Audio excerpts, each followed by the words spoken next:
Bom, então vamos iniciar aqui. Está dando para ler, está dando sombra no quadro, está dando claridade no quadro. Vou fechar mais um pouquinho aqui. Está melhor agora para ler aí? Né? Tá, vamos fazer aqui, refresca um pouquinho, bem?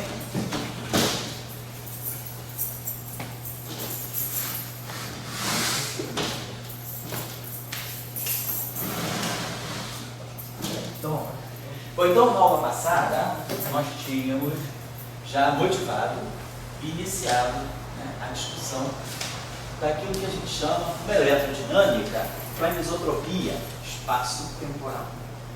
Por que espaço-temporal? Porque nós temos uma anisotropia ligada, que é um parâmetro, que é um vetor. Existe um vetor, esse xi, quer dizer, tanto que esse qui, vamos colocar assim, esse qui é um escalar fixado, e esse aqui também é um vetor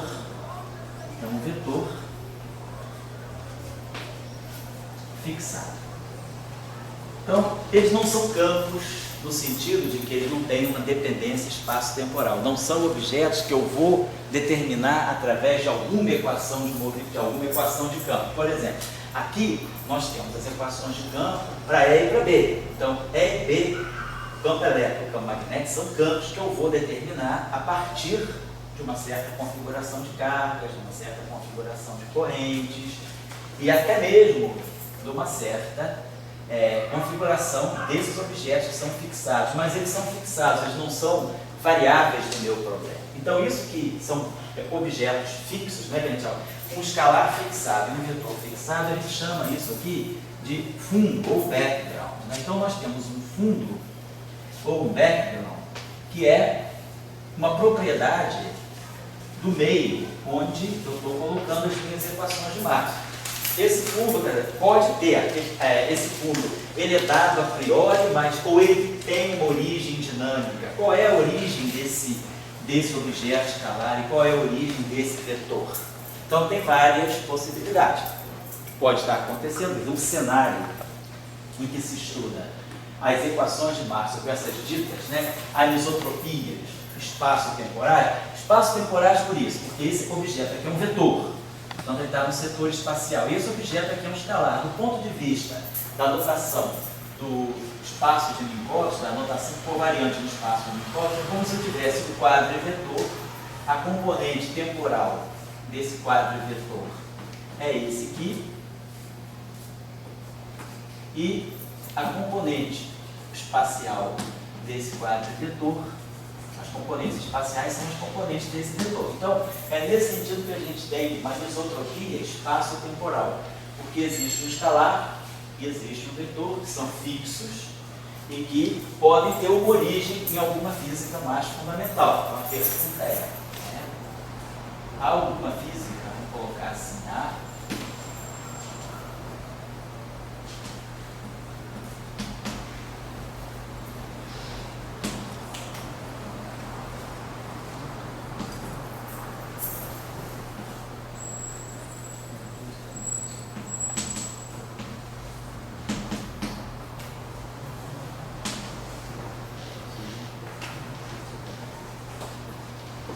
uma física mais fundamental que justifique esse fundo. Então, por exemplo, existem vários cenários para isso, né? Nós temos alguns cenários.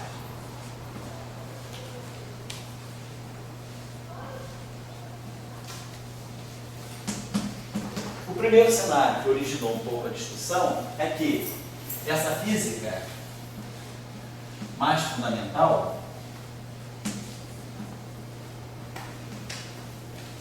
possa ser a física da teoria de cordas. É uma proposta. Então, isso foi estudado lá no início da década de 90, e o que se viu é que, numa teoria de cordas, a física, né, que está por trás da teoria de cordas, ela pode induzir no espaço-tempo que nós percebemos hoje a baixas energias, algum tipo de fundo que altera as equações de Maxwell desse modo.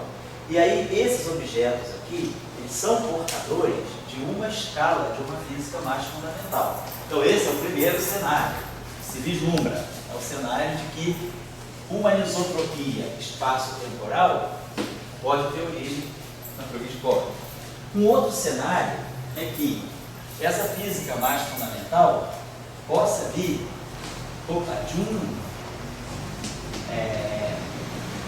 um cenário onde existe a supersimetria. Não precisa chegar nas teorias de cordas. Mas se nós acreditamos que há alguma física além do modelo padrão, e que essa física além do modelo padrão, ela está associada, por exemplo, à supersimetria, então a supersimetria também, ela pode, em conexão, a supersimetria em conjunção com a simetria de Lorentz,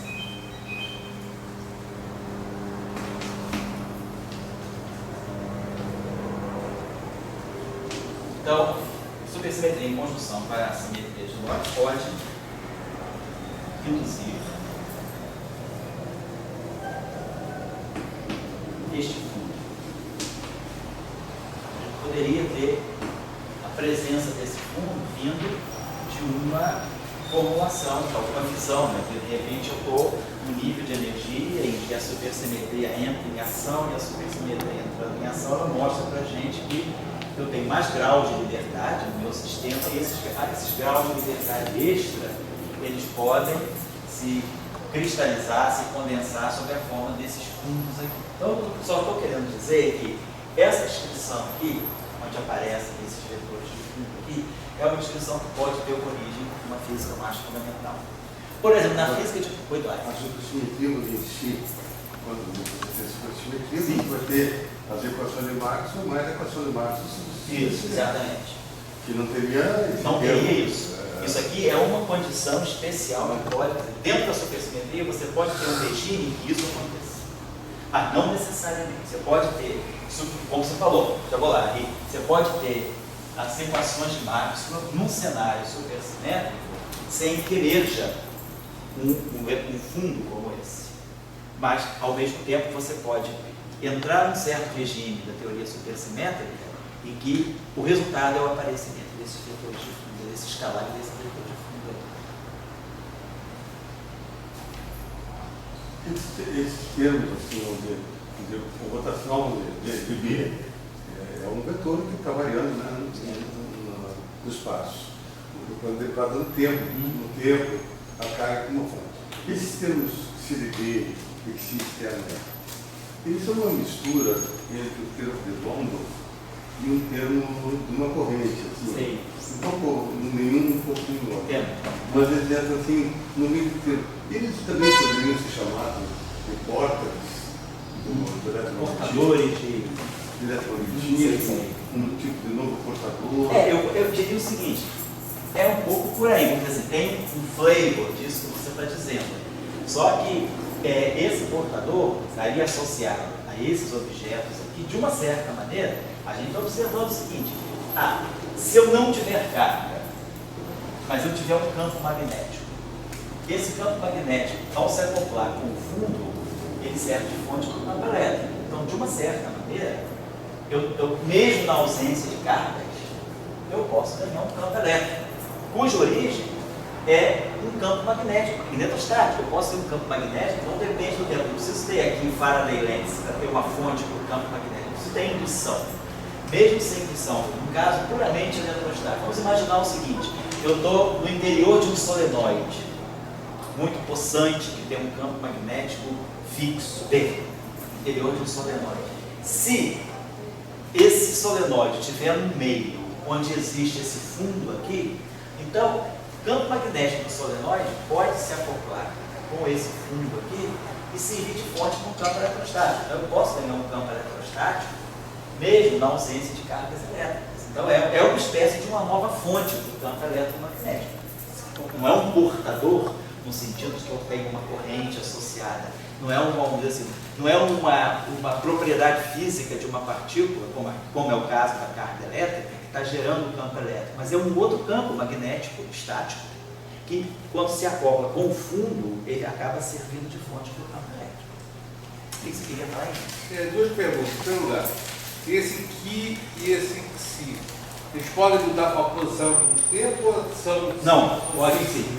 Podem. Você, não necessariamente eles precisam ser constantes. A condição mais forte, quer dizer, o que a gente gostaria de ter a partir dessas equações? Nós gostaríamos de que essas equações de Marx não perdessem a informação de que a carga elétrica é conservada.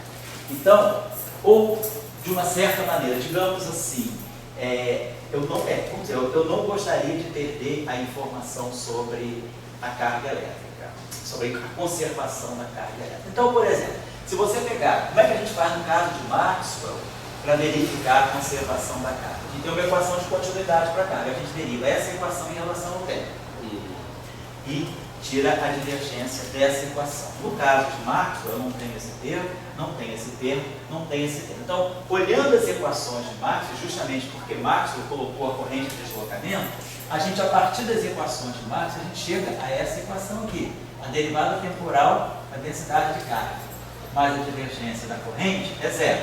Então, essa equação aqui, nós interpretamos como sendo a equação de continuidade que está associada à conservação da carga elétrica, né? A conservação da carga. Então, essa aqui é o nosso entendimento. Agora, você fala, eu botei esse fundo. Será que esse fundo viola a conservação da carga? Então, você vai fazer agora o mesmo exercício. Você vai pegar essa equação aqui, vai ver, então fica até como tarefa. Uma boa proposta de tarefa aí para vocês. Deixa eu apagar isso, tá? Você for precisar. Deixa eu apagar isso aqui. Então, a tarefa vai ser a seguinte: rederivar as equações de conservação, a equação de continuidade, então tarefa.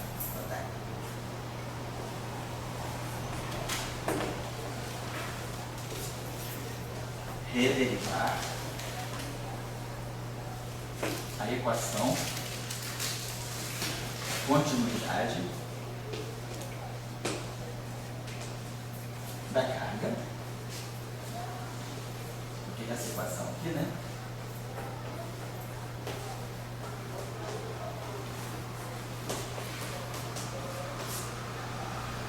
A partir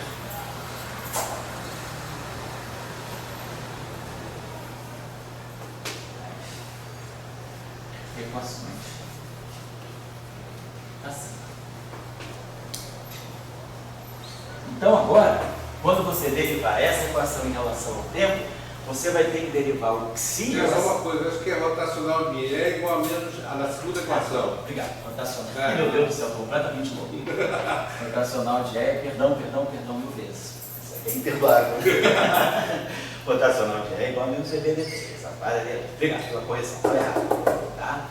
Bom, então, se eu for querer rederivar a equação de continuidade da carga, eu vou derivar essa equação em relação ao tempo. Então, eu vou pegar uma derivada temporal aqui, depois vou pegar uma derivada temporal aqui.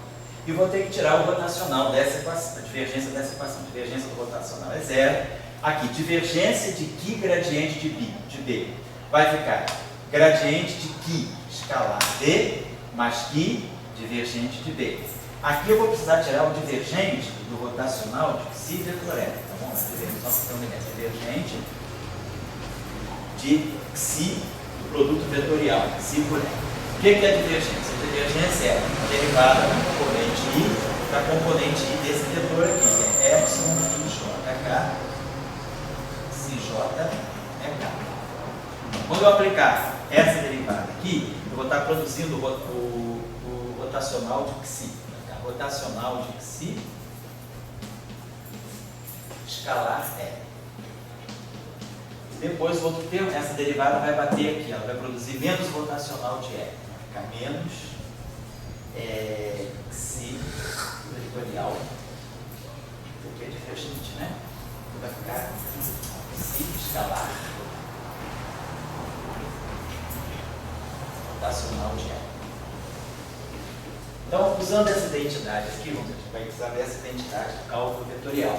Então, a gente, quando tirar a divergência dessa equação, a gente vai produzir aqui um gradiente de Qi escalar, B, mais Qi divergente de B. E vai produzir aqui o rotacional de Psi escalar E menos, né, o Psi escalar rotacional de E. Aí a gente vai produzir a CDT do divergente de E e vai produzir o divergente de J. Então, A gente vai introduzir termos agora que vão vir de derivadas temporais e espaciais desses objetos.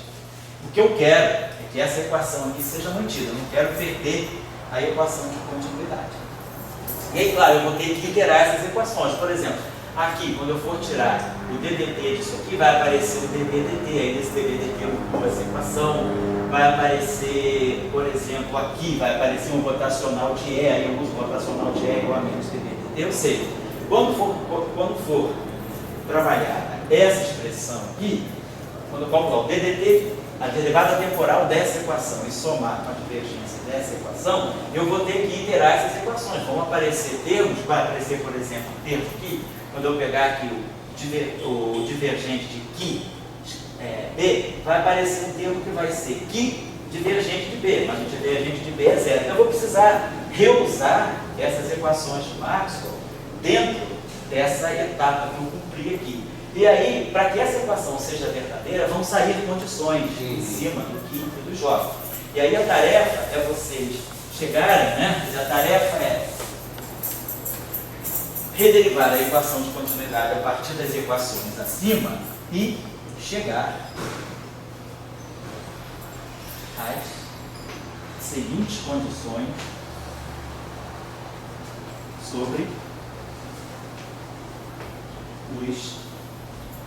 o fundo que sim. Quando vamos chegar às seguintes condições, vocês vão mostrar que fazendo esse exercício, vocês vão chegar aqui DDT do Qi. DDT do Psi.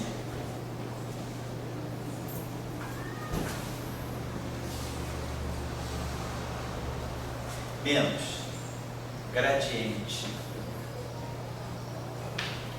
do Qi igual a zero. E depois vamos ter uma condição que vai ser rotacional de Qi igual a zero.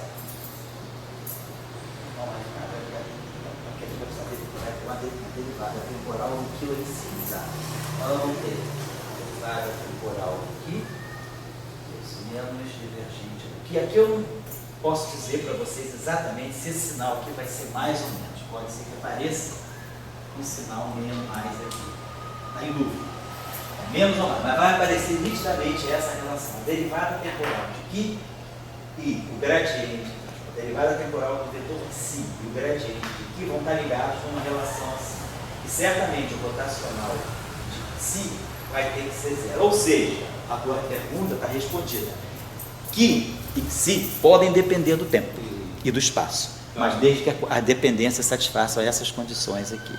Aí você mantém a continuidade da equação. Agora, claro que se ambos forem constantes, essas relações são satisfeitas. Se Qi e Psi não dependem nem de T, nem da posição espacial, essas condições são trivialmente satisfeitas. Mas essa condição aqui precisa ser satisfeita. Então, essa tarefa é importante vocês fazerem só para manipular um pouquinho, verem como é que vocês mexem com as equações. Já falar. Qual é a segunda pergunta? A segunda pergunta é que essa eletrodinâmica anisotropia não tem nada a ver, pelo que você está contando aí, com equações de Maxwell em meios anisotrópicos. Não. Nada a ver uma coisa com a outra. Não é outro equação, departamento. não estou falando de equação de Maxwell no meio isotrópico, com índice de refração, nada disso. Nada disso. Não.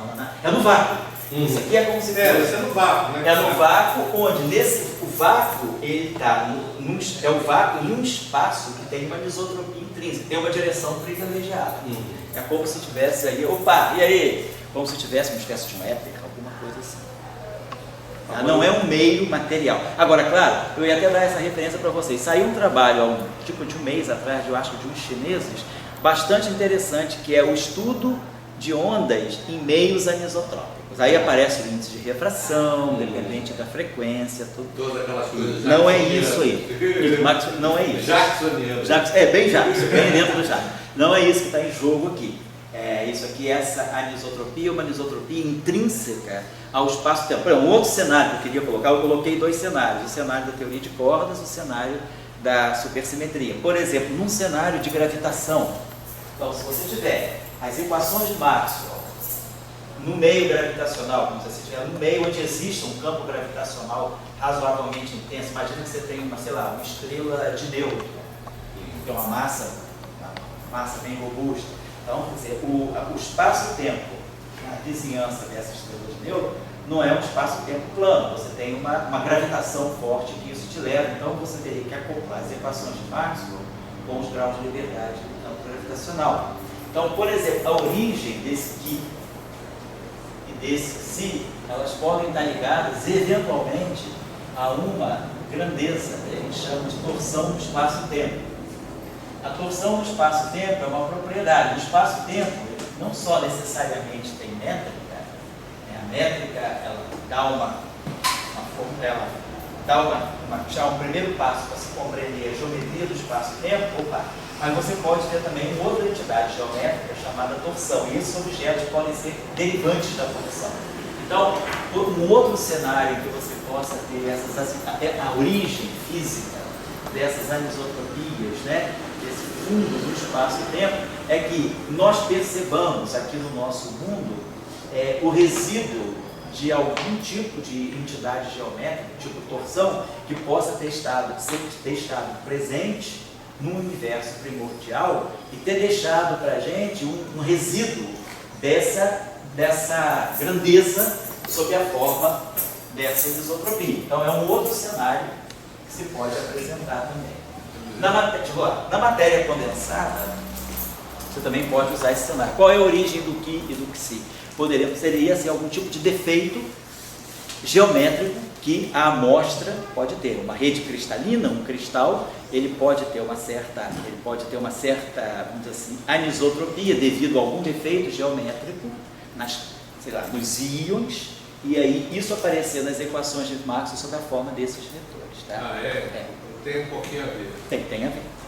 Aí depois o Matheus queria fazer uma pergunta. Era até sobre isso que eu respondeu, sobre ao fixar qualquer termo, qualquer parâmetro nas equações de Maxwell, de acordo com a teoria que eu quero apresentar. Isso, ou de acordo com o sistema que você quer estudar. Isso. Então perfeito. É tipo assim, uma coisa que me veio na cabeça agora, sei lá, tem como uma coisa de física clássica. A inércia do corpo, ela pode mudar de acordo com o campo magnético. Sei. Então esses Qi e esses Xi podem ser esses fatores de deformação do corpo que ele pode mudar de acordo com a intensidade do campo magnético. Nesse caso, eu entendi o teu cenário, mas não estou muito certo que isso possa ser levado para essa direção, porque, vamos dizer assim, essa propriedade é uma propriedade do objeto que você está colocando, é a propriedade do corpo, vamos dizer, carregado. Aqui não, aqui eu estou dando como uma propriedade do espaço-tempo, do meio. Tá certo? Então é alguma coisa que você coloca as tuas cargas ali e você vai ver como é que essas cargas vão gerar campos a partir da existência, pré-existência desses objetos no meio. Certo? Então, por exemplo, a gente tem alguns cenários para isso. Pode falar. A questão de Qi. A questão de quê? Qi, o Xi e o Qi. Isso. Quer dizer, porque, digamos, eles são novos campos elétricos. Não, pois eles não são novos. Primeiro, eles não são campos, eles são, vamos dizer, algum tipo de perturbação. Por exemplo, são entidades matemáticas? Não são entidades matemáticas, são entidades físicas. Você poderia ter. Imagina que você está no espaço. Pega um cenário bem simples. Imagina que você está numa região do espaço onde existe um campo magnético intenso que define uma direção privilegiada. Você está numa região, você está no interior de um super solenoide, e você tem um campo magnético uniforme resistente ali dentro. Aí você pergunta, se eu agora estou no interior desse solenoide, onde existe um campo magnético intenso, que é um campo de Fulks, um campo que eu não vou mexer, ele é dado pelo meu laboratório, você pergunta, eu agora vou jogar um laser aí dentro.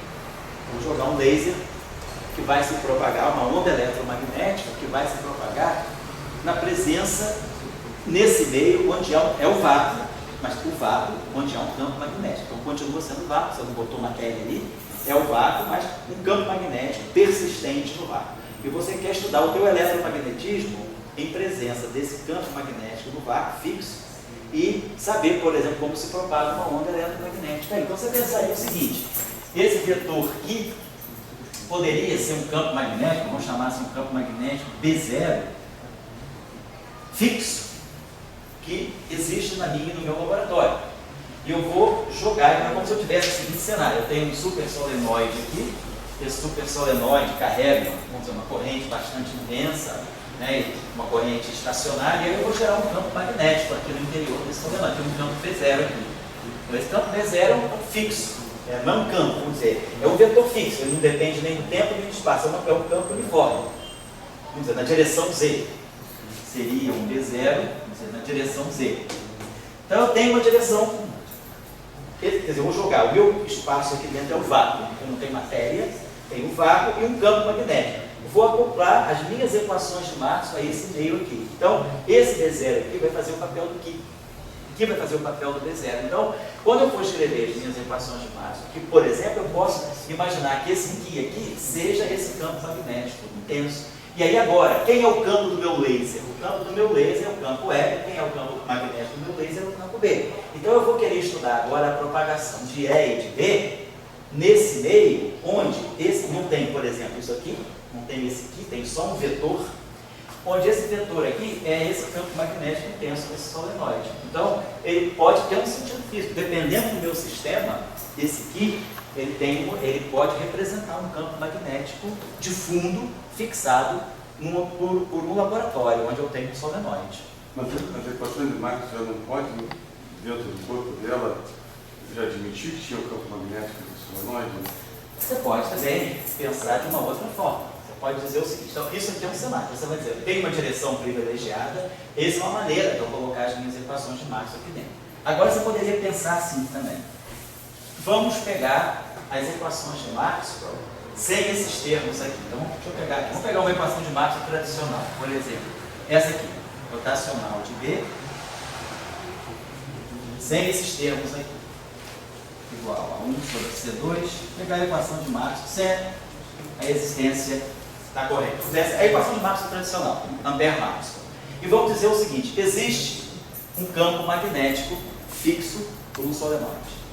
E aí eu vou jogar o meu laser ali. Meu laser tem campo elétrico, tem campo magnético. Eu posso pensar o seguinte: então quem vai ser esse campo magnético aqui? Esse campo magnético aqui eu posso pensar que vai ser o campo magnético do solenoide, um campo magnético que já existe, pré-existente, mais o campo magnético, vamos dizer assim, B, do meu laser. Vou colocar assim.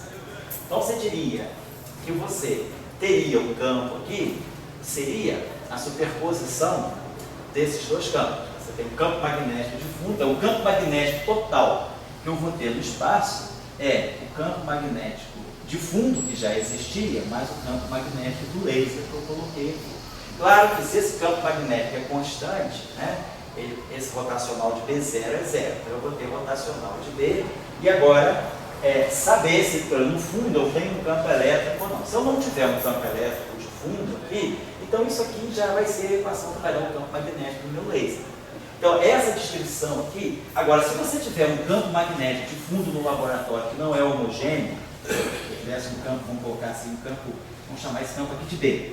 Então esse campo B pequeno é um campo magnético que não necessariamente tem rotacional único. Eu botaria aqui. Então vai ficar rotacional de B pequeno mais o rotacional do campo magnético do laser igual a 1 sobre C2 DDT do E pequeno mais o campo elétrico do meu laser. Então eu posso também descrever dessa forma. Eu posso dizer que o campo total que eu tenho é o campo do laser, ou o campo do laboratório mais o campo do laser. Você pode ter essas duas descrições. Tem que ver qual que é a mais adequada. Porque aqui pressupõe um princípio da superposição, uma linearidade. E você não necessariamente tem equações de Maxwell, você pode ter regimes não lineares. Então, num regime linear, você pode até dizer o campo total de dois campos é a soma deles. Mas se você estiver trabalhando num regime não linear, não necessariamente o campo total é a soma. Então, eu acho que essa descrição aqui é uma descrição que pode ser melhor. Então você pode também imaginar que o teu campo de fundo, o teu campo magnético de fundo, o teu campo elétrico de fundo, ele é colocado como uma propriedade do meio, e você acopla o teu campo, que é o campo que está sob estudo, que é o campo dinâmico que você quer estudar, ou esse fundo aí. Então é uma outra maneira de você ver isso. Eu acho sim que no eletromagnetismo, o ponto é que os campos eletromagnéticos, eles geram campos eletromagnéticos. O que você falou? Eu entendi a tua palavra. Campos eletromagnéticos geram... Isso. Mas isso já está em Maxwell. Isso. Agora aqui também tem uma outra maneira, uma maneira linear. E tem outras maneiras, que são aulas anteriores, que são não lineares. Quer dizer, para Maxwell, né, quer dizer, claro, o que Maxwell diz é que campo elétrico é fonte de campo magnético e vice-versa, quando houver campos com regimes dependentes do tempo. O que a gente está tendo aqui é que nessa situação, mesmo para campos estacionários, sem dependência temporal, digamos que isso aqui seja zero e que isso aqui seja zero. Mas você está vendo que o campo B pode ser fonte do campo E e vice-versa. O campo E pode ser fonte do rotacional do B. Então, o fato de você ter um campo elétrico no meio, ou você ter um campo magnético nesse meio anisotrópico, esse acoplamento da anisotropia com o campo magnético te gera um campo fonte do campo elétrico. Vamos dizer que você pode o seguinte, então o problema seja, eu tenho uma carga puntiforme colocada na origem. Então, o problema é esse aqui. Divergente de né, mais que escalar B igual a 1 sobre ε0 e a densidade, uma carga puntiforme Q colocada na origem. Então, uma função delta de Dirac. Rotacional de E igual a zero. Meu problema é completamente estático. Ela não tem nenhuma dependência temporal. Divergente de B continua sendo zero. E aí? Rotacional de B mais QB menos si vetor E. Isso aqui é zero, não tem derivada temporal aqui e não tem corrente. Vamos dizer, isso aqui é zero. Então, digamos que eu tivesse essas duas equações aqui. Então, você poderia pensar, bom, beleza, eu tenho uma carga elétrica, ela não deve gerar campo magnético. Então, vamos supor, B0. Aí você bota B0 aqui. Você bota B0 aqui. Aí você está ganhando si vetor E é igual a zero. Então, se você zerar o campo magnético aqui, você automaticamente ganha essa condição aqui. Essa condição aqui está me dizendo basicamente que o campo é paralelo ao campo, ao vetor psi. Isso aqui é si vetor é igual a zero, então em princípio esse campo elétrico deveria ter componente transversa ao psi igual a zero, deveria ter componente longitudinal. Então, se você coloca essa condição aqui, então se você coloca que essa condição te diz que, por exemplo, que o campo elétrico só tem componente paralela a psi, então você joga essa informação nessa equação aqui.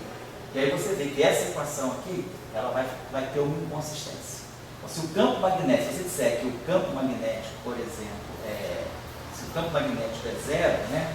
Você zerou o campo magnético aqui, por exemplo, não necessariamente, se esse vetor aqui for um vetor constante, eu posso ter esse vetor aqui em qualquer direção que eu quiser, a solução dessa equação, por exemplo, é E igual a zero. Então, se você tem um vetor psi que é completamente arbitrário, a solução dessa equação é igual a zero. Então, se você tem campo elétrico igual a zero, campo elétrico igual a zero, campo magnético igual a zero aqui, você tem uma inconsistência. Então, as duas equações não fecham. Então, o que eu estou querendo dizer com isso é que, nesse caso aqui, se você tiver um problema em que você tiver uma carga centrada na origem, uma carga eletrostática, certamente ela vai gerar um campo magnético também. Então a pergunta é, como é que eu posso resolver essa equação? Como é que eu posso tirar o campo elétrico do campo magnético? Ou seja, o campo elétrico, o campo magnético comparece aqui, mas o campo magnético está aqui. Se eu zero isso aqui, eu corro o risco de estar zerando o próprio campo elétrico. Então eu preciso ter um campo magnético para que essa equação aqui seja satisfeita sem que o E seja zero. Então eu preciso ter um campo magnético. Então, se eu tenho um campo magnético, eu posso tirar então agora aqui o campo elétrico. Ou vice-versa. Ou seja, como é que eu resolvo essas equações de campo aqui? Então, o problema que eu tenho seria esse. Eu tenho um campo elétrico, eu tenho um rotacional nulo, tenho um campo magnético, tenho divergência zero. Deixa eu apagar isso aqui então. Porque essas informações nós sabemos. E aí a pergunta é, como é que eu poderia ver quem é o campo elétrico gerado por essa distribuição de carga? Por exemplo, então vamos dizer, o que eu poderia mexer aqui exatamente para trazer algum tipo de informação para cá? Vamos ver aqui, por exemplo, se essa equação aqui, essa equação para nós, o que seria interessante seria expressar o campo magnético em função do campo elétrico. Aí eu traria essa equação aqui, ficaria uma equação puramente para o campo elétrico. Talvez, né, para facilitar, para resolver, como é que eu resolveria esse problema mais facilmente? Talvez fosse mais fácil a gente trabalhar com os potenciais. Vamos olhar aqui o seguinte, vamos escrever essa equação aqui em termos dos potenciais. Rotacional do rotacional no B é gradiente da divergência do A. Vamos resolver essa equação em termos do potencial vetor. Tá, gradiente da divergência do potencial vetor menos o laplaciano de A. É esse termo aqui. Mais que rotacional de A. Igual a xi vetor E. Então, de uma certa maneira, eu consigo colocar o A todo lado, eu consigo ter uma equação. Deixa eu apagar isso aqui. Então, tá claro o que eu quero fazer. Eu quero trazer o B para cá, em função do E, ou em função do A. De uma certa maneira, exato. Se eu resolver essa equação aqui, eu vou conseguir expressar o A em função do E. Quem sabe o A tira o rotacional do A e ganha o B. E aí eu consigo trazer, essa equação aí eu consigo colocar um B. Então o meu problema agora, deixa eu apagar isso aqui, essa equação aqui foi usada, deixa eu retomar aqui, vou manter essa equação nós precisamos. Vamos olhar essa equação, então eu teria gradiente, outra coisa, nós temos simetria de gauge, esse sistema aqui é invariante de gauge. Então, nós podemos sempre impor aquela condição, 1 sobre C2, DDT do gauge de Lorentz, né? Mais a divergência de A igual a zero. Então, esse aqui é o nosso gauge de Lorentz. Como o problema é um problema estático, eu não tenho dependência temporal, então essa escolha de gauge é divergência de A igual a zero. Então, basicamente, esse termo aqui desaparece. Então, eu tenho essa equação assim, ó, menos Laplaciano de A, menos Laplaciano de A, mais que rotacional de A igual a xi vetorial E. Então eu sei, de uma certa maneira, nada me impede de resolver essa equação aqui para ela. É um problema de função de Green. Estou caindo aqui num problema de função de Green. Como é que eu escrevo esse problema? Posso escrever esse problema assim, ó, menos, assim. Vamos botar em componente. Isso aqui é menos Laplaciano do AI. Mais que rotacional de A, epsilon i j kappa dj a kappa igual a xi vetor E, componente, estou escrevendo essa equação em termos de componente cartesiano. Essa equação aqui eu posso ainda escrever da seguinte maneira, vamos dizer que eu possa colocar aqui esse índice J, então vou botar, eu posso escrever isso aqui como sendo assim, ó, A kappa delta e kappa. Delta e kappa vezes a kappa é o AI. Então eu vou transformar esse problema numa matriz. Eu tenho a seguinte matriz, menos Laplaciano, delta e kappa, mais que epsilon i j kappa dj. Vocês estão vendo? Isso aqui é uma matriz com isso aqui é a matriz identidade, índice i kappa, e isso aqui é uma matriz i kappa. Esse índice j está somado. Isso tudo aqui, atuando em A kappa, tem que ser igual a esse objeto aqui, que se vetor é componente. Então essa equação aqui foi transformada nessa. Eu estou fazendo esse trabalho para poder mostrar que eu posso resolver esse problema.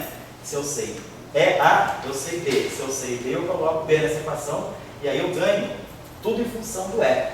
Então eu vou ter uma equação diferencial para E. Então eu resolvo, eu sei o campo elétrico a partir da carga. Mas o que eu estou querendo colocar para vocês é que o campo magnético não é zero.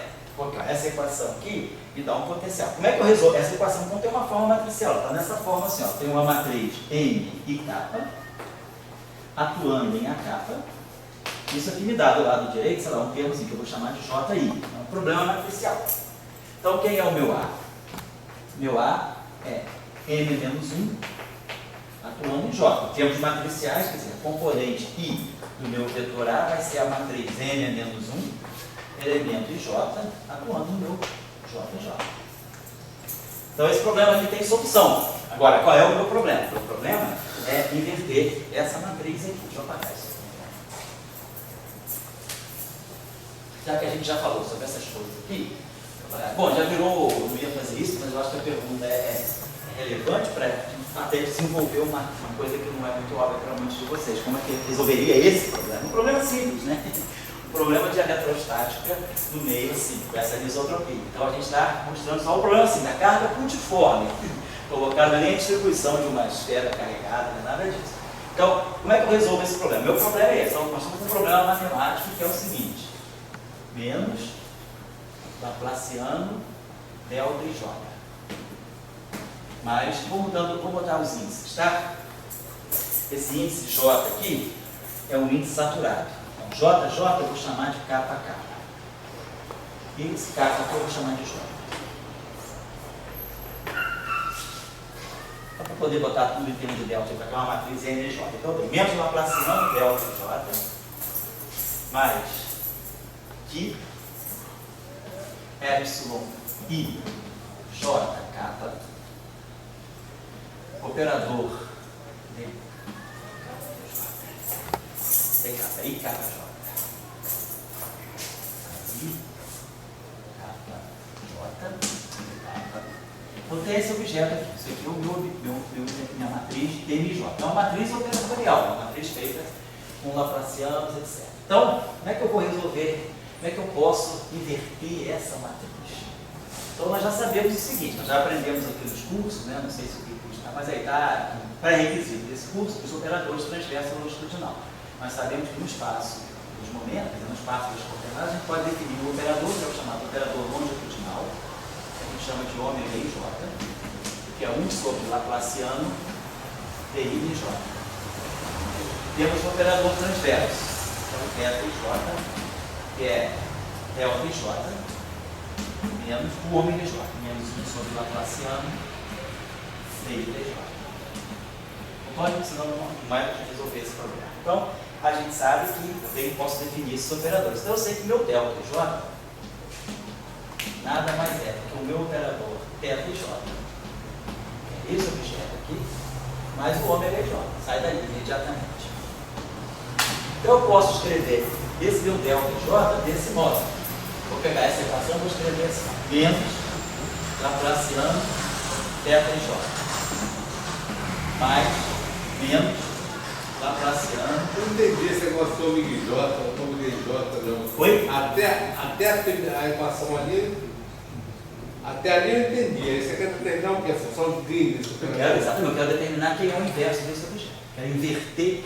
Inverter esse objeto. E aí? Isso aqui é uma matriz. Tá. Tá? Quem é essa matriz? Operador matriz. Isso, vamos escrever essa matriz NJ, termo aqui, só para vocês verem. Quem é essa matriz? Uma matriz 3x3. Vou colocar aqui para a coisa ficar bem concreta.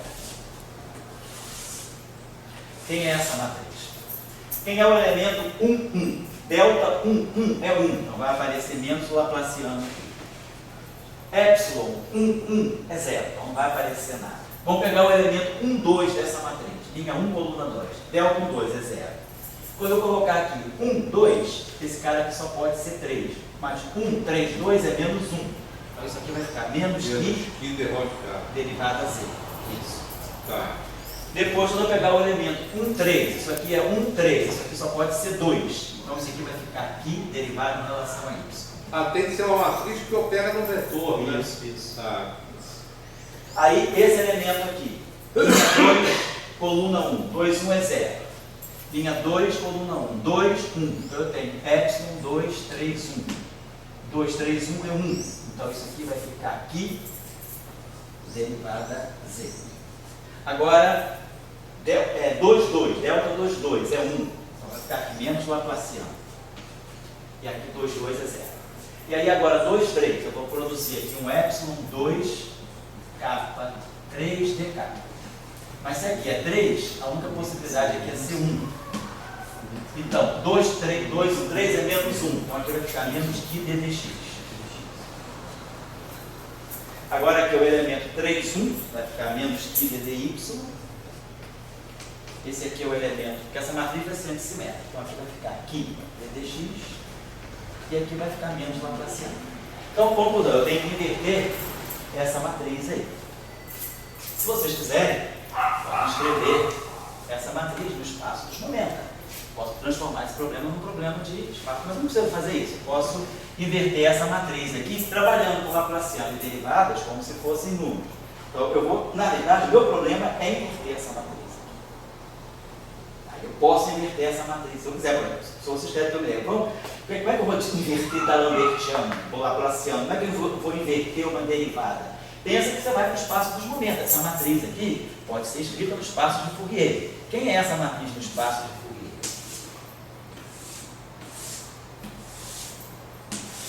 Laplaciano no espaço de Fourier é menos K2, então esse termo aqui vai ficar mais K ao quadrado. Derivada no espaço de Fourier, cada derivada di é I K. Então isso aqui vai ficar menos que I que K componente Z. Aqui vai ficar I que K componente Y. Ou seja, eu posso ficar, aqui vai ficar I, que, KZ. Aqui vai ficar K2.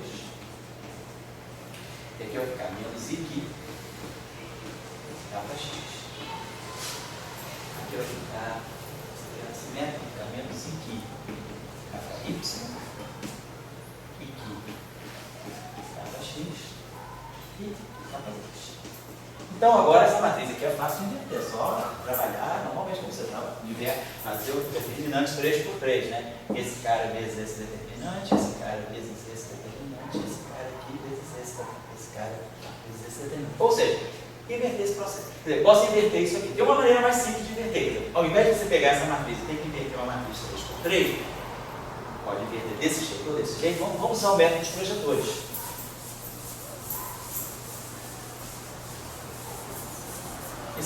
Isso aqui é lícito fazer, só que é mais trabalhoso. Você pode fazer isso de uma maneira bem mais simples, que é a seguinte. Então, eu estou escrevendo essa minha matriz em termos desses operadores. Quais são os operadores que aparecem aqui? Então, aparece o operador longitudinal, aparece o operador transverso, mas aparece esse operador aqui. Vou chamar esse operador de um operador S e J. Quem é o meu operador S e J? Ele é definido dessa maneira. Ele é um epsilon I, K, J, dK. É uma matriz 3x3 com essa estrutura. E aí a gente pode, todo mundo pode fazer esse exercício, que é um exercício, não é, ele é simples, é álgebrazinho. Vocês podem mostrar que ômega I, J, vezes ômega, JK, dá ômega IK. Ou seja, a matriz ômega 2 é o que a gente chama de uma matriz idempotente. O quadrado dela é ela mesma, é um projetor. Se eu pegar θ e J e multiplicar por θ, J, K, isso aqui vai dar θ em K. Ou seja, a matriz θ também é uma matriz idempotente, ela é um projetor. Se eu pegar ômega e J e multiplicar por θ, J, K, ou isso aqui vai dar zero. Então, esses dois objetos são duas matrizes como se fossem ortogonais. Esse produto aqui dá zero. Então, são dois projetores ortogonais. Um é o projetor longitudinal e o outro é o projetor transverso. Eu projeto um vetor na direção longitudinal, claro que a direção longitudinal é ortogonal à direção transverso, por isso isso aqui dá zero. Agora, quem é esse operador S? Se eu pegar o operador S e K e multiplicar o S e J, e multiplicar pelo operador SJK, eu vou usar a relação entre os epsilon, e aí a gente mostra que isso aqui é menos Laplaciano θ e K. Se eu pegar S e J e multiplicar por ômega JK, isso aqui dá zero. Se eu pegar S e J e multiplicar por θ JK, isso aqui vai dar S e K. Então, eu tenho três operadores que eu sei multiplicar muito bem. Sei que θ mais ômega vale identidade, vale delta. E sei que esse operador aqui ele tem uma característica de ser transverso também. Por quê? Ó? O quadrado dele está ligado ao operador transverso. Ele é ortogonal ao operador longitudinal. E a projeção transversa dele é ele mesmo, então ele é um operador transverso. E de fato fica claro, porque isso aqui vem do rotacional. Todo rotacional é transverso. Então, meu problema caiu nessa situação. Eu preciso inverter esse operador. E aí o truque aí é reduzir esse operador a operadores mais fundamentais, que são os operadores transverso, longitudinal e esse operador aqui que é o operador de rotacional. Muito bem. Dada essa tabela multiplicativa, como é que eu vou pensar para inverter isso aqui? O que é o inverso de uma matriz? O inverso de um operador? O inverso, bom, sei que vocês podem provar, porque fica tudo como tarefa, tá? É só exercício algébrico mesmo. O que é o inverso de um operador? O inverso de um operador é aquele operador que multiplicado por ele tem a identidade. Então, se esse aqui é o meu objeto M, meu objeto M-1 vai ter que ser, quer dizer, meu M-1 é tal que M e J vezes M a menos 1 JK vai me dar a identidade, certo? Então eu sei que é meu M.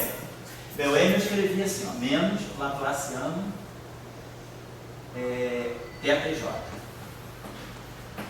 Mais, menos Laplaciano ômega e J. Mais que S e J. E agora eu vou ter que multiplicar pelo inverso dele. Esse operador, ele está escrito em termos de 3 operadores fundamentais. Eu tenho uma base de operadores aí, θ, ômega e S. Então o que eu espero é que a inversa dessa matriz, a inversa de uma matriz está no mesmo espaço que a matriz. Se essa matriz original ela está expandida em termos dessas 3 matrizes básicas, θ e J, ômega e J e S e J, eu espero que M-1 possa ser expandido na mesma base. Só que eu não sei quem são os coeficientes. Então eu digo, a proposta que eu tenho para a inversa vai ser x vezes θJK mais y vezes ômega JK mais z SJK. E isso no final do dia tem que me dar delta e K. Então esse é o meu problema de inversa. Eu quero esse objeto que eu conheço. Então eu quero inverter esse objeto. Mas eu sei que esse objeto está expandido numa base de 3 matrizes independentes. Então eu vou agora pensar que a inversa está expandida na mesma base. E eu vou calcular a inversa na medida em que eu calcular esses coeficientes aqui. Se eu souber quem é x, quem é y, quem é z, eu sei quem é inversa. Mas agora eu tenho uma coisa a meu favor. Eu sei as relações de multiplicação entre essas matrizes. Então se eu multiplicar isso aqui, ó, eu vou ter menos x Laplaciano θ e j vezes θJK dá θ e K. θ e j vezes ômega JK dá 0. E aí eu vou ter menos Laplaciano C, θ e j vezes SJK dá S e K. Então o primeiro produto aqui eu já fiz. Vamos fazer o segundo. Ômega e J vezes θJK dá 0.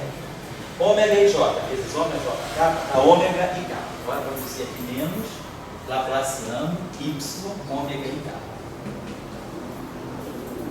Ômega e J vezes SJK dá 0. Acabou. O Y só interfere com esse termo. Vamos pegar o Γ agora. Γ vezes X.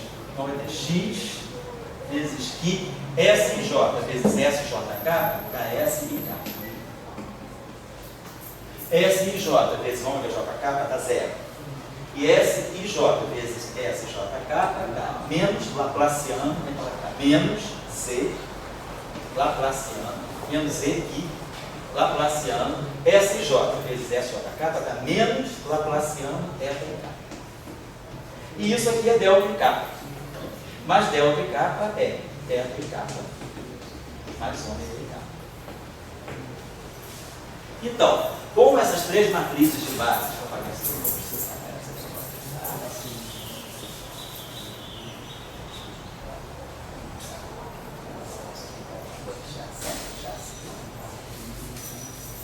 A equação que nós queremos resolver é essa aqui. Mas eu sei que esse J, a gente já sabe, esse J aqui é esse vetor aí, só para colocar aqui para não esquecer. Então nós estamos quase chegando ao problema de inverter esse operador. Tá?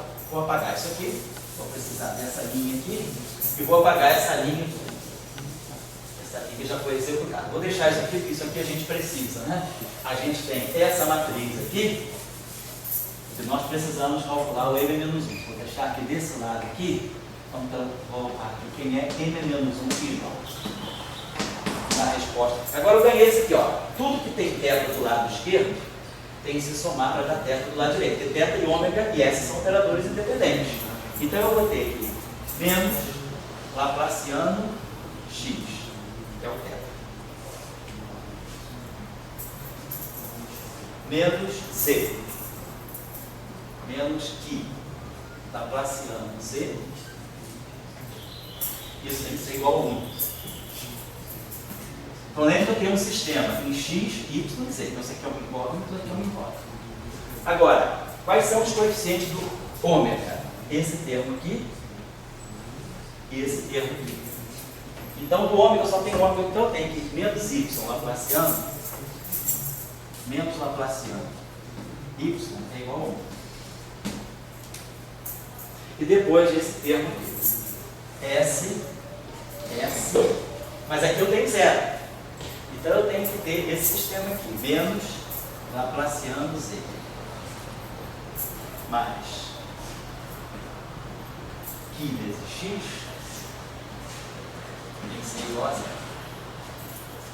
Porque não tem nada de S do outro lado. Deixa eu apagar isso aqui, tá? Então agora a gente tem um sistema de 3 equações com 3 incógnitas. As minhas incógnitas são x, y e z. Se eu souber quem são x, y e z, eu resolvi meu problema.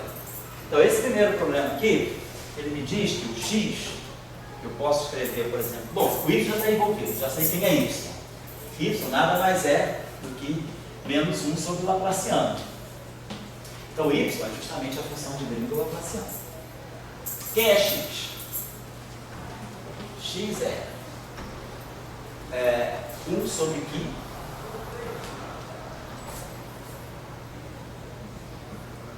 Laplaciano z. Eu posso expressar o x em função de z. Então vai ficar Laplaciano z sobre π. Então eu posso trazer o x para cá. Então vai ficar menos Laplaciano atuando em x. Então vai ficar menos 1 sobre π. Aí eu tenho Laplaciano atuando aqui. Vai ficar Laplaciano atuando. E aqui menos π Laplaciano. Tudo isso aqui atuando em z igual a 1. Certo? Ó. Eu substituí esse x aqui. Então ficou menos 1 sobre π, Laplaciano. Posso botar essa Laplaciano aqui? Vou botar ele aqui. Tem esse menos aqui, tudo isso aqui é igual a menos 1. Vou botar isso aqui, tudo isso aqui mais, isso aqui é igual a menos 1. Então eu já tirei quem é meu z também.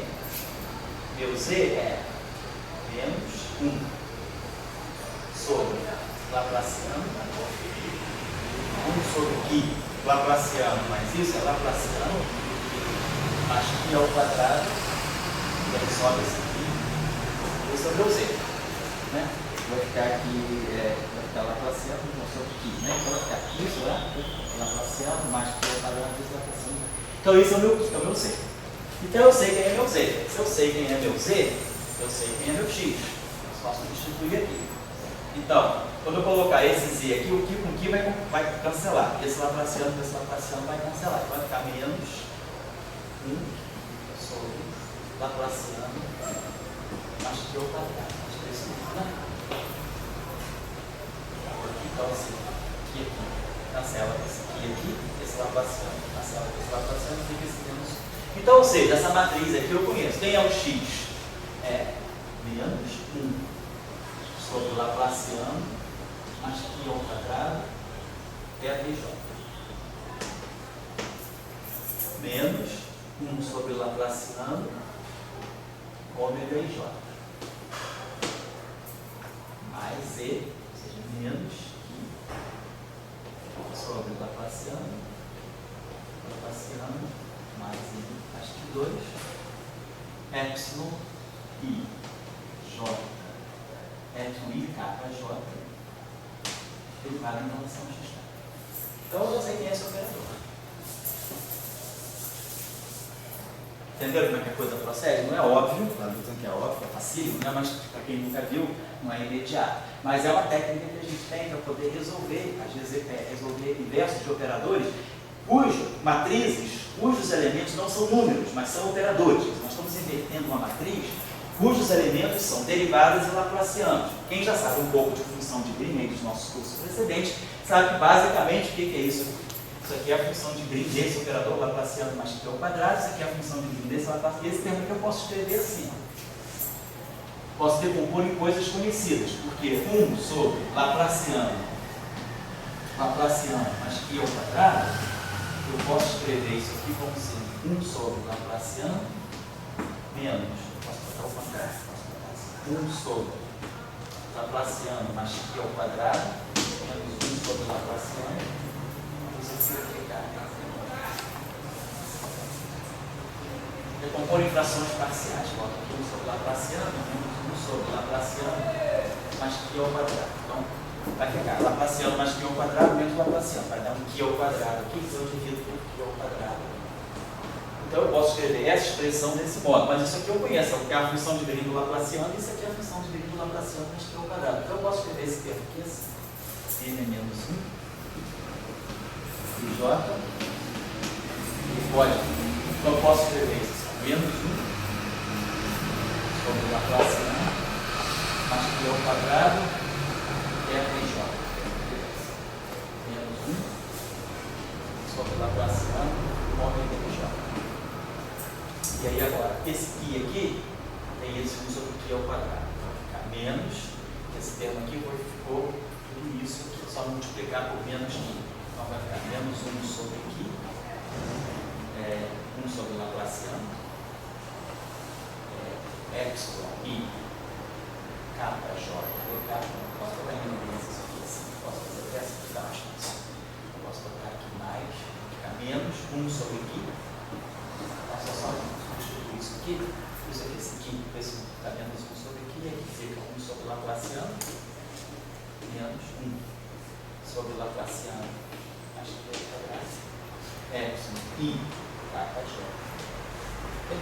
Então essa matriz está invertida. Oi? Qual o nome dessa peça? Oi? Qual o nome dessa peça? É inversão por projetores. Projetores de espinho. Esse θj, ele projeta na direção transversa, o ômega j projeta na direção longitudinal e o SJ projeta. O SJ é como se fosse a raiz quadrada do laplaciano. Porque SJ vezes SJ está laplaciando o tempo. É inversão por operadores? Por operadores de projeção. Você não vai encontrar isso nos livros, não. Tá?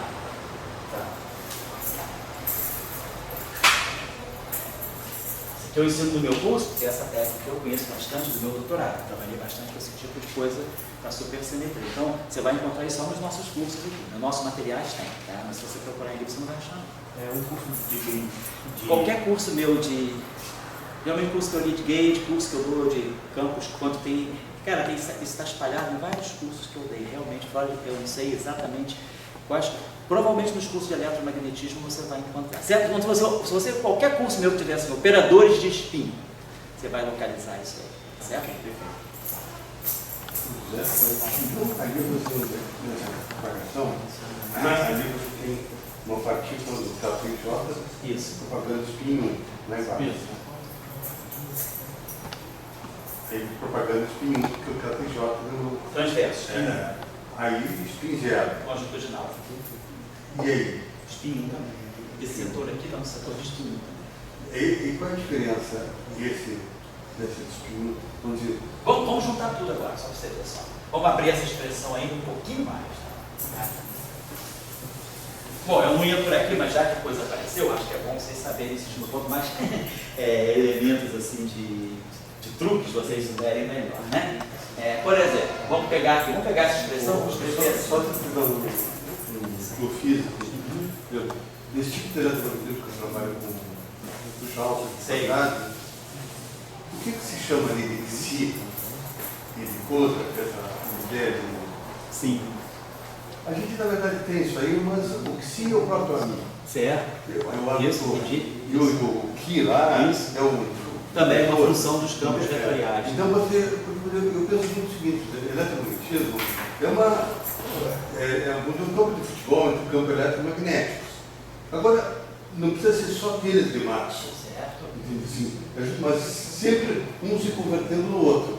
Senão, acho que perderia o sentido original do outro. E sem precisar de carga elétrica para um se converter no outro. Então, é um jogo de futebol sem bola, né? Bem? Um jogo de futebol sem bola. A bola é o próprio jogador. Né? Porque como você está nos dando muitos exemplos de eletromagnetivo, a gente fica então o que é eletromagnetivo? Na minha simples interpretação, começa com essa fusão entre campo elétrico e magnético nas mais diferentes possíveis maneiras, preservando, como sempre se fala, a equação de Gauge. Então, quando você tem o Psi, aí você tem o campo A, entra ali, você cai justamente nisso, nessa... Mas você não vai dar aula no dia 6 de maio? Então, aí você, se você quiser, faz uma conexão desse cenário com o formalismo que você, o modelo que você está. Eu acho que é bom, ilustrar, misturar as coisas do curso, mostrar que, por exemplo, esse Ki e esse Psi, eles podem ter origem dos próprios potenciais vetoriais. Está ótimo. Que eu entendo assim, o eletromagnetismo castiço, Sei. ele não pode ser Psi. Sei. Tem que ter alguma coisa ligada ao campo eletromagnético, senão você vai chamar. Mas então, você, esse sentido castiço, você jogou sujeira, Isso. tem coisas, mas tem que interpretar também, né? Vamos lá, menos 1 sobre Laplaciano. Desculpa aí, a coisa ficou meio chata, meio técnica, mas tem uma hora que não dá para ser meio. Quando é que inventaram isso, hein? Oi? Quando é que inventaram esse método? Esse método aí foi inventado, esse método dos projetores aí foi inventado, sobretudo, pelo pessoal que fazia, que estudava gravitação quântica. Depois a gente foi trazendo isso para outras áreas, supersimetria incorporou muito isso, então a gente desenvolve essas técnicas sempre que você estiver lidando com campos tensoriais, é para você poder inverter operadores tensoriais, tá? Agora, a melhor referência, assim, formal para isso é um trabalho, é um paper que tem do, Barnes e Rivers, eles fazem a coisa de uma maneira mais abstrata. Rivers, é um envolvimento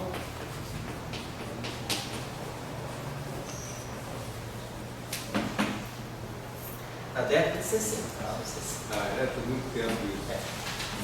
Depois a gente adaptou. Isso não está em livro, geralmente você não encontra isso em livro, você encontra isso em artigo.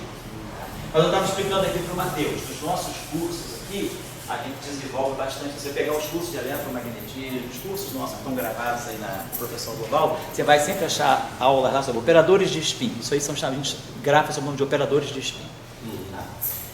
Então isso aqui é θ e J. θ e J é delta e J, vou botar assim, delta e J, menos 1 sobre Laplaciano mais π ao quadrado, ômega pi dj sobre Laplaciano. Isso aqui é o θ. θ é delta menos ômega, tem um sinal mais. Então eu substituí agora de volta esse θ aqui, ó, delta e j menos ômega e j. Então esse termo aqui fica menos e esse termo aqui fica mais. Agora temos esse termo aqui, menos 1 sobre Laplaciano, e aí ômega e j, que é di dj sobre Laplaciano. É esse termo aqui. Então esses dois primeiros termos aqui, ó, esses dois primeiros termos aqui, formam esse termo aqui. Esse termo aqui é esse termo aqui.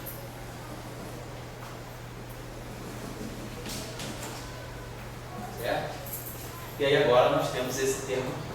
Esse aqui eu vou retomar como ele está. Menos 1 sobre aqui. Laplaciano, 1 sobre Laplaciano. Menos 1 sobre o quadrado. Então vocês veem que nesse caso, né, o problema de uma carga multiforme na origem não é tão trivial assim quanto enquanto a gente não resolver essa equação, desse operador, a inversão desse operador. Eu acho que eu coloquei tudo aqui, né? Esse termo se desdobrou nesses dois, esse termo aqui, esse aqui, e esse termo aqui também eu mantive tal e tal. Só para poder fazer alguma simplificação aí, deixa eu apagar isso aqui.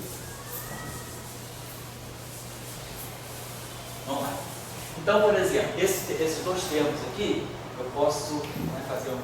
Então, esse termo aqui já ficou limpo, n-1 e j. Então, esse primeiro termo aqui está pronto. Né? Vamos colocar assim, -1 sobre Laplaciano, acho que é o quadrado, é o dj. Esse termo aqui, com esse termo aqui, eu tenho, na verdade, ó, vou estar somando 1 sobre Laplaciano, mais que ao quadrado, menos